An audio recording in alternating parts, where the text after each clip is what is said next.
Imagine for a moment that every great military defeat in history, Rome losing its legions, France collapsing in just weeks. In 1940, the Soviet Union falling apart in Afghanistan followed the same silent, predictable pattern long before the final collapse. Now imagine that the United States, the greatest military power of our time, is moving along that exact same path and is already deep into the dangerous stage 4.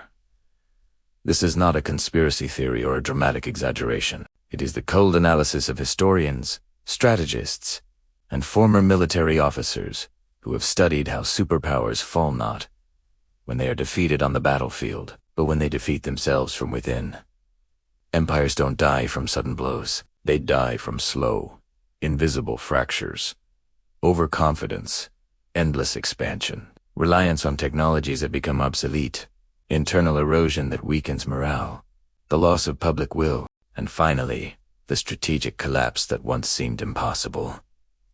Rome believed it would never fall. France thought its Maginot Line would protect it forever. The Soviet Union was sure its army in Afghanistan was unbeatable. All of them were wrong because they didn't realize they were already advancing through a 6-stage sequence that, once begun, is almost impossible to stop.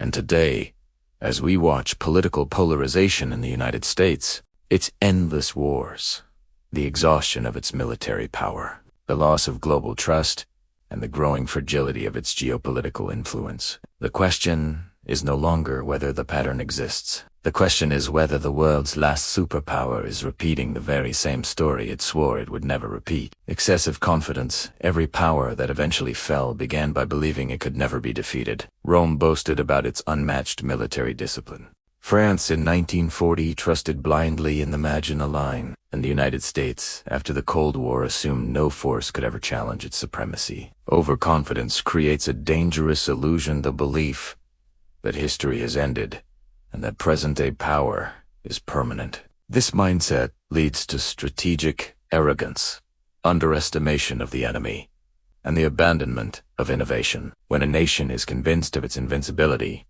it stops noticing the early signals of collapse. Strategic overexpansion. The second stage appears when power expands beyond what is sustainable. Rome pushed its borders to limits impossible to defend. European colonial empires seized huge territories without the ability to control them. The United States maintains troops, bases, and military commitments in more than 70 countries, creating a global network that consumes enormous resources. Overexpansion doesn't just drain the economy, it blurs objectives and spreads forces thin. At this stage, power no longer fights for strategic necessity, it fights out of imperial inertia, and that inertia always becomes unsustainable. Technological and doctrinal dependence here.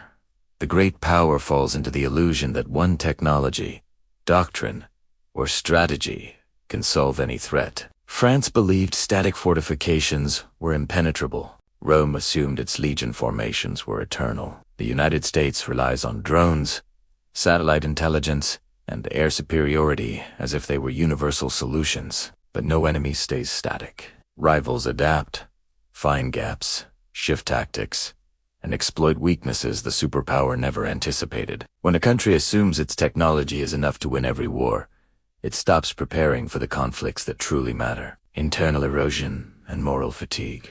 This stage is quiet and dangerous because it doesn't come from outside, it happens within. Society fractures, institutions weaken, the military loses morale, and the public stops supporting prolonged wars. Rome rotted with corruption and internal rivalries. The Soviet Union collapsed politically before retreating from Afghanistan. The United States faces historic polarization, internal conflict, economic strain, and a tired military worn down by decades of interventions without clear victory. When a power reaches stage 4, defeat no longer depends on the enemy, it depends on its own inability to sustain its imperial project. Decisive operational failure in this stage.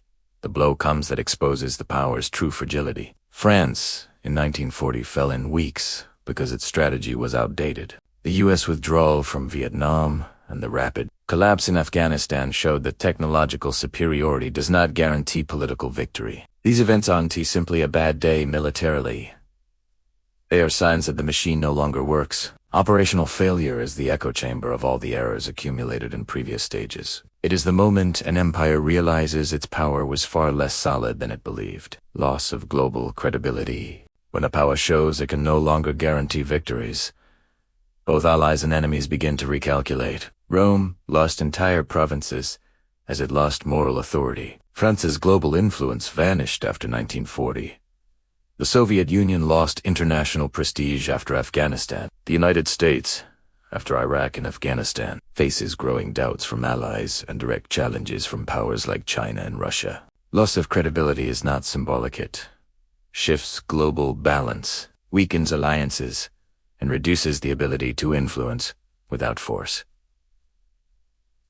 Sometimes, this loss becomes irreversible. Late reaction and desperate measures. When a power finally realizes its deterioration, it usually reacts too late. Rome raised taxes and recruited untrained troops. France tried reorganizing its army in the middle of disaster. The Soviet Union attempted rapid reforms that only sped up its collapse. The United States faces pressure to increase military spending, form new alliances, create rushed strategies, and enter a technological race to preserve its leadership. But late measures often worsen the decline. More expenses, more interventions,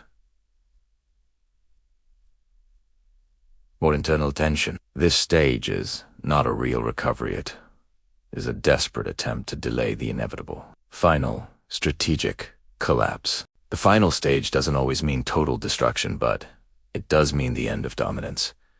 Rome didn't vanish overnight. It simply stopped being the central power of the world. France continued to exist, but lost its global role forever. The Soviet Union collapsed in a matter of months. Strategic collapse occurs when a power can no longer sustain its military, economic, and political system on the global stage. If the United States continues down this path, internal polarization, loss of credibility, military exhaustion, and overexpansion, it could face a global realignment in which it is no longer the dominant force it was for an entire century. In the end, every great power in history fell, not because of a single enemy, but because of a sequence it refused to recognize. The 6 stages are not a theory, they are a pattern repeated from Rome to Afghanistan.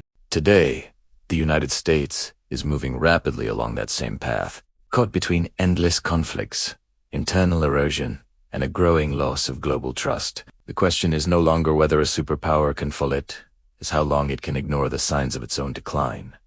History never gives a clear warning. It simply repeats itself for those who refuse to listen. Are we witnessing the beginning of the end of an era, or the final chance to change course?